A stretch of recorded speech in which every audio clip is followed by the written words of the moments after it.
Movie की शुरुआत में हम एक शख्स को देखते हैं जो सीधे कमरे से ऊपर गिरता है। वो शख्स उस कमरे में गिरते ही किसी चीज को ढूंढने लगता है, जबकि ये कमरा अपने आप ही धीरे धीरे सिकुड़ने लगता है। अब ये शख्स काफी कोशिश करता है कि वो उस कमरे की चाबी को ढूंढ सके, लेकिन उसे वो चाबी कहीं नहीं मिलती और अंत में वो उस कमरे की दीवारों के बीच फंसकर मारा जाता है। और इसी के साथ ये सीन यहीं कट हो जाता है। फिर अगले सीन में हमें कॉलेज को देखते हैं, जहाँ जोई नाम की लड़की को दिखाया जाता है। यहाँ हमें पता चलता है कि जोई फिजिक्स के सब्जेक्ट में कॉलेज की टॉपर रह चुकी है, इसलिए उसे कॉलेज में बहुत सम्मान मिलता है। आगे हम जेसन को देखते हैं, जो एक स्टॉक मार्केट ट्रेडर होता है, क्योंकि उसे अपनी जिंदगी में रिस्क लेना पसंद होता है। फिर हम तीसरे शख्स को देखते हैं जिसका नाम बेन होता है, और ये वही शख्स है जो हमें मूवी की शुरुआत के कमरे में दिखाया गया था। जिसके बाद इन तीनों को एक क्यूब मिलता है जो उस पे लिखे सवालों को सॉल्व करने पे ही खुलेगा, इसलिए वो तीनों उस क्यूब को खोलने में लग जाते हैं, जिसमें वो कामयाब भी होते हैं। और फिर उन्हें उन क्यूब्स में से एक लेटर मिलता है, जिसके हिसाब से अगर वो उनके दिए गेम को जीत लेते हैं तो उन्हें $10,000 इनाम के तौर पर मिलेंगे। अब ये पढ़ने के बाद उन सब के मन में पैसों को लेकर लालच आ जाता है और तीनों उस गेम को खेलने के लिए तैयार हो जाते हैं। वहीं हम अगले दिन बेन को देखते हैं, जो उस जगह पर पहुंच गया होता है और उसे वहाँ एक महिला मिलती है जिसका नाम एमेंडा होता है। दरअसल एमेंडा को भी उन सब की तरह क्यूब मिला था। तब वो दोनों बिल्डिंग के अंदर जाते हैं, जहाँ पर उन्हें एक रिसेप्शनिस्ट मिलती है जो उन दोनों को अपने फोन जमा करने को कहती है। और तभी वहाँ एक और लड़का आता है जिसका नाम डैनी होता है, और वो तीनों अपना अपना फोन जमा करने के बाद एक लिफ्ट में बैठकर ऊपर की तरफ जाने लगते हैं, जहाँ डैनी उन्हें दूसरा फोन दिखाता है जो उसने अपने पास छिपा रखा था। जिसके बाद वो तीनों उस कमरे तक पहुँचते हैं जहाँ जोई और जेसन भी मौजूद होते हैं। अब वहाँ उनके साथ एक ट्रक ड्राइवर ने माइक भी होता है। इसके बाद वो सभी आपस में कुछ बातें कर रहे होते हैं कि तभी बेन उस कमरे से बाहर जाने के लिए दरवाजे की तरफ जाता है, पर उस दरवाजे का हैंडल निकल जाता है, जिस कारण वो सब उसी कमरे में फंस जाते हैं। फिर डैनी उन्हें बताता है कि वो ऐसे कमरों से निकलने का माहिर है और वो उन सबसे इस कमरे में रखी किसी चाबी को ढूंढने के लिए कहता है। वहीं कुछ देर ढूंढने पर उन्हें चाबी तो नहीं, लेकिन एक पेचकश जरूर मिलता है जो एक किताब के बीच में रखी होती है, और उसी जगह जोई को एक नंबर भी मिलता है जिसकी मदद से वो उस कमरे के ताले को खोलने लगती है। फिर तभी अचानक से उस कमरे का माहौल बदल जाता है और धीरे धीरे कमरे का तापमान भी बढ़ने लगता है। इसके बाद अमेंडा को कमरे के कोने से किसी के बोलने की आवाज आती है जो उसी रिसेप्शनिस्ट की होती है। अब इसी के साथ जोई को एक चाबी मिल जाती है और वो उस आवाज वाली जगह जाकर वहाँ बने हुए ताले को खोलती है। तब उसे पता चलता है कि ये रिसेप्शनिस्ट नहीं बल्कि उसका रोबोटिक पुतला है। वहाँ जोई को टेबल पर 6 बटन दिखाई देते हैं जिन्हें एक साथ दबाने पर एक दरवाजा खुलता है। अब उस दरवाजे में सबसे पहले जेसन जाता है, जहाँ आगे जाने पर उसे एक और दरवाजा मिलता है जिसे पेचकस से खोला जा सकता है। इसलिए वो माइक को बुलाता है और वो दोनों उस दरवाजे को खोलकर दूसरे कमरे में पहुंच जाते हैं। अब यहाँ उन्हें चमकता है कि यदि ऐसे ही करके सब यहाँ से चले गए तो आखिरी बचे शख्स के लिए दरवाजा खुलेगा ही नहीं। तब जोई 6 ग्लास लेती है जिसमें पानी भर के वो उन बटन्स पे रख देती है, जिसकी वजह से दरवाजा खुला रहे। लेकिन उनका दुर्भाग्य के आखिरी ग्लास के लिए पानी ही खत्म हो जाता है। तब बेन अपने पास से शराब की बोतल निकालता है और उस शराब को ग्लास में डालकर वहाँ रख देता है, और फिर वो सभी एक एक करके जलने से पहले ही निकल जाते हैं। आगे अमेंडा की तबीयत खराब होने लगती है और उसे सांस लेने में भी काफी दिक्कत हो रही थी, और इसी के साथ हमें अमेंडा का पास दिखाया जाता है, जहां अमेंडा मिलिट्री में होती है और उसने जंग में भी हिस्सा लिया होता है, जिसकी वजह से उसे सांस की कोई बीमारी हो गई थी। अब हम वापस प्रेजेंट समय में आते हैं, जहां जोई उसे दूसरे कमरे में लेकर आती है, और तभी पहले वाले कमरे में एक जोर का धमाका होता है, जिसके बाद सब एक नए कमरे में पहुंच जाते हैं, जहां अमेंडा इस गेम को को छोड़ने की बात कहकर बेन के फोन से पुलिस को कॉल करने लगती है, पर उसके फोन में नेटवर्क नहीं होता, जिसकी वजह से कॉल नहीं लग पाती।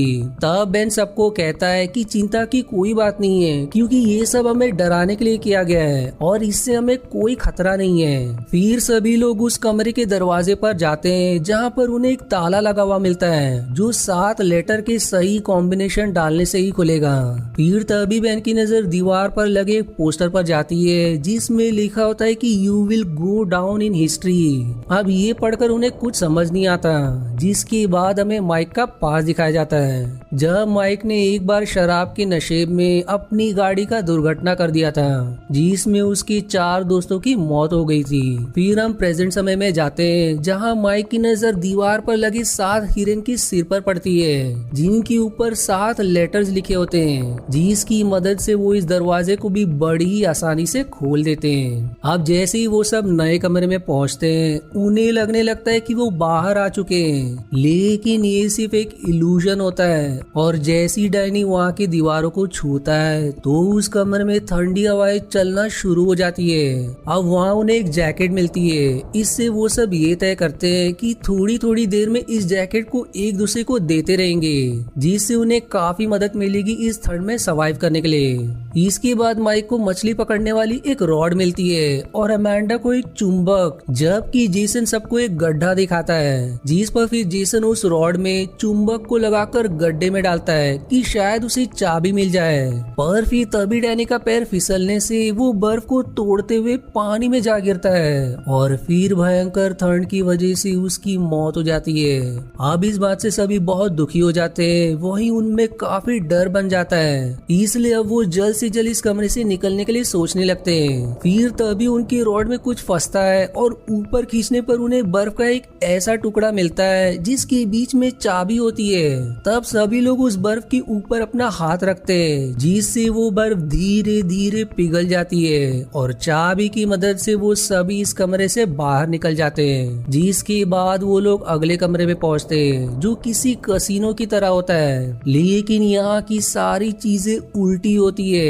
आप सभी अगला चाबी ढूंढने में लग जाते हैं, पर वहाँ के दरवाजे का हैंडल ही गायब होता है। तभी माइक की नजर ऊपर लगे एक पूल टेबल पर पड़ती है, जिसमें 8वीं बॉल गायब होती है। इस पर माइक सभी से 8वीं बॉल को ढूंढने के लिए कहता है और तभी वहाँ एक गाना चलने लगता है, जिसके बंद होते ही जमीन का एक टुकड़ा टूट जाता है, जिससे वो काफी घबरा जाते हैं। पर इससे वो समझ जाते हैं कि उनके अगले परीक्षा के अनुसार जब जब गाना प्ले होने पे बंद होगा, उनके नीचे से सतह गायब होती रहेगी। इसलिए अब अमेंडा छत पर चढ़ जाती है, जहाँ उसे एक लॉकर मिलता है, जिसमें 4 नंबर्स डालने होते हैं। वहीं जोई को दीवार पर कुछ तस्वीर दिखाई देती है, जिसे सही तरह से लगाने पर उसे वो 4 नंबर्स मिल जाते हैं, जिन्हें वो अमेंडा को बता देती है। लेकिन इससे भी वो लॉकर नहीं खुलता।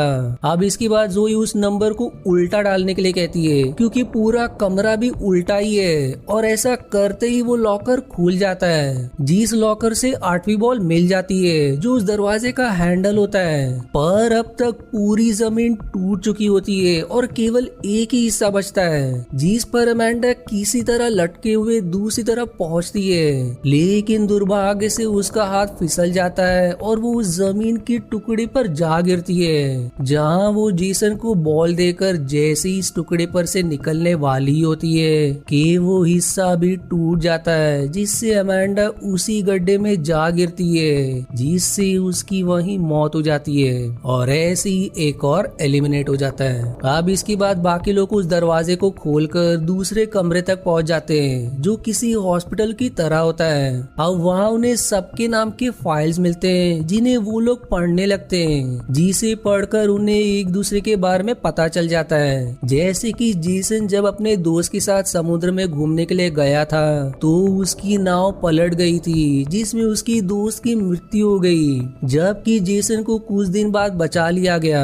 जिसके बाद हमें जोई के बारे में भी जानने को मिलता है, जो एक विमान हादसे में बचने वाली अकेली शख्स होती है। वहीं माइक कोयले की खान में काम करता था, जहां की छत गिरने के कारण माइक को छोड़कर बाकी सभी मारे जाते हैं। वहीं आखिरी फाइल बेन की होती है, जिसमें पता चलता है कि बेन का परिवार एक गैस लीक हादसे में मारा गया था और इस हादसे में सिर्फ बेन ही बचा था, जिसके बाद सभी इस कमरे से बाहर निकलने के लिए दरवाजा ढूंढने लगते हैं, जहाँ फिर उन्हें कुछ रेस दिखती है, जिन्हें देखकर माइक एक मशीन के बारे में बताता है जो दिल की धड़कन को कम या ज्यादा कर सकती है। अब इससे उन्हें समझ जाता है कि इस टेस्ट में अगला दरवाजा खोलने के लिए किसी एक को अपनी धड़कनें उस मशीन की मदद से कम रखनी है, जो होने पर ही अगला दरवाजा खुल पाएगा। इसलिए पहले जेसन उस मशीन को बेन पर इस्तेमाल करता है, लेकिन इससे कुछ भी नहीं होता। फिर वो माइक के ऊपर उस मशीन को इस्तेमाल करता है, जहाँ इस बार वो पावर को ज्यादा कर देता है, जिससे कि बेन की वहीं मौत हो जाती है। अब ये देखकर जोई गुस्से में वहाँ लगे हुए कैमरा को तोड़ने लगती है, जबकि इस तरफ जेसन उस मशीन की पावर को कम करके खुद पर इस्तेमाल करता है, जिसकी मदद से अंत में दरवाजा खुल जाता है और तभी पूरे कमरे में जहरीले गैस फैलने लगती है, जिससे बचने के लिए जेसन और बेन बाहर निकल आते हैं, पर जोई अंदर ही बेहोश हो जाती है। वहीं इस तरफ नया कमरा थोड़ा अजीब ही होता है, जहां हर एक चीज ब्लैक एंड व्हाइट होती है और उन्हें जमीन पर एक दरवाजा भी मिलता है। वो जैसे ही उस दरवाजे को खोलते हैं उन्हें नशा सा होने लगता है। तब बेन जेसन से कहता है कि तुमने जानबूझकर माइक को मारा है। इस पर जेसन जवाब देता है कि मैंने माइक को नहीं बल्कि अपने दोस्त को भी इसलिए मारा ताकि मैं खुद बच सकूं। जो जानकर बेन गुस्से में जेसन को मारने लगता है, जिसमें जेसन का सिर दीवार से टकरा जाता है, जिससे उसकी भी वहीं पर मौत हो जाती है। अब बेन इस कमरे से निकलकर उस कमरे तक जा पहुंचता है जिसे हमने मूवी की शुरुआत में देखा था, जबकि इस तरफ जोई उस गैस हमले में बच जाती है। और जब दो लोग कमरे को साफ करने के लिए वहां आते हैं तो जोई उन्हें मारकर उनकी बंदूकें ले लेती है और फिर तुरंत वहां से बाहर निकल जाती है। इधर बेन भी एक ढाल की मदद से खुद को दीवारों के बीच में पिसने से बचा लेता है और एक छोटे से दरवाजे की मदद से बाहर निकल जाता है। और अब बेन सारे कमरों को पार करते हुए बाहर निकल आता है, जहां उसे इस गेम को कंट्रोल करने वाला मास्टरमाइंड दिखाई देता है। तब बेन उससे इस गेम के पीछे का मकसद पूछता है,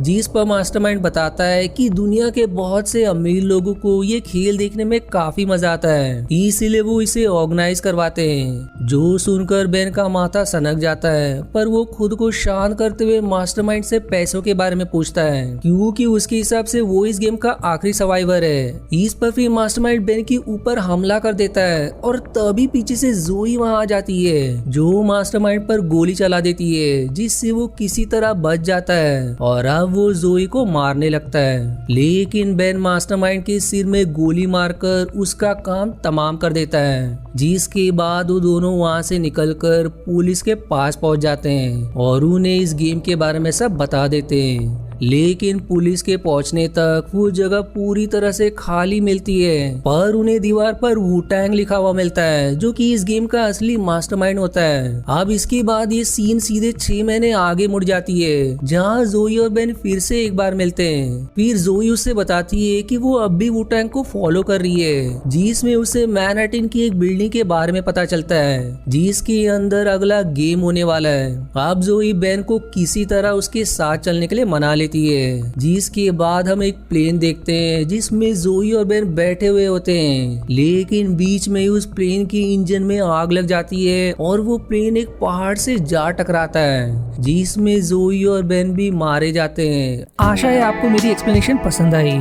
यदि हाँ तो प्लीज वीडियो को लाइक करना और चैनल को सब्सक्राइब करके सपोर्ट करना ना भूलें। मिलते हैं अगले एक्सप्लेनेशन वीडियो में, तब तक के लिए धन्यवाद दोस्तों।